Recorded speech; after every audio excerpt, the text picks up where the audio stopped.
A Eugene man and U of O coach has a lot to be thankful for this holiday season. He certainly does. The father of four may not be alive today if not for a nurse who happened to be in the right place at the right time. Van Williams, seen here with his wife Danny, collapsed while running last weekend in the Santa Clara area.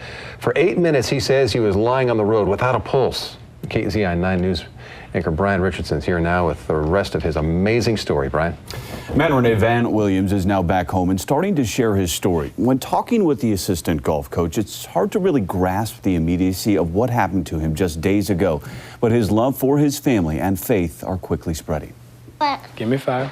The games have returned at the Williams household. Down low. Too slow. Because so has Dad, Van Williams. This energy, this compassion. Get over here. Give me a hug.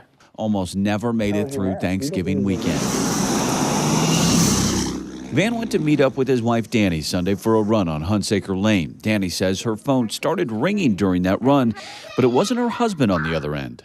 And he tells me that my husband's laying there on the ground. For Danny, the race was on. When I came upon him, his eyes were rolled back in his head and there's no pulse. And I immediately just collapsed to the ground, started praying. That's all I knew to do. But luckily, someone else had other ideas. Benjamin Else, an ER nurse on his way home from the night shift, just happened to be driving by. As another man waved cars around, Else got to work. I was still in the work mode and started compressions. I was really focused on just praying, and the thoughts going through my head are, we've got 4 kids, God, you can't take him. 8 minutes went by, still no pulse. Finally, the ambulance showed up. I really didn't think he was going to come through when I was doing him until the medic said, oh, we have a pulse, right when they were loading him up at the end in the ambulance. And I was like, oh, maybe. The only thing I remember is Tuesday, waking up Tuesday morning in the ICU. For 5 days, Van lied in a hospital bed. Slowly, his strength returned, and so did his personality. Despite all that time in the hospital, the couple never lost sight of one thing, their faith.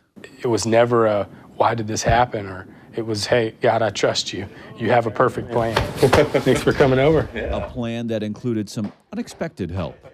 That's why we called him our angel, because he saved his life. I believe that God put him there. In a way, yes, that's an angel. And a plan that landed Van right back at home. You haven't given me a hug yet. And into the arms of those who love him most. Danny says doctors are calling Van's condition sudden cardiac arrest. His heart skipped a beat. Everything essentially else just shut down. He is expected to be okay and slowly get back into his normal life.